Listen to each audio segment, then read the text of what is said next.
Well, okay, Buffalo fans, okay, New York Giants fans, the moment you have been waiting for, Super Bowl 25, riding on the leg of that man right there, Scott Norwood, and the game will come down to a 47-yarder.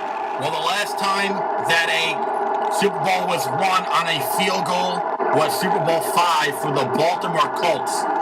John O'Brien was able to kick a 32-yarder to make the Colts champions in 1971.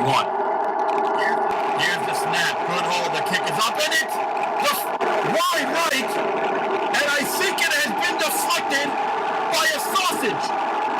And the Giants have won Super Bowl 25 on a sausage interference. And I don't think you can have a flag. This is unbelievable. You hear a pass interference, and look at Norwood there. The player's already on the field.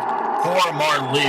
And Jim Kelly just cannot believe it that a sausage has interfered, and we're going to get a replay here. Of course, look what happens here. Here's the sausage right there. And now this sausage was out for a vengeance. You don't know if it was against Scott Norwood, the city of Buffalo, or just the Buffalo Bills itself, but this sausage had a plan, and that plan was to deflect this field goal.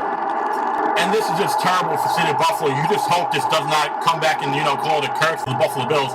They're a good team. They'll make more Super Bowls. I'm sure they win one, but you can see a curse like 20 years from now, where the Bills will continue to make bad draft picks, something like that.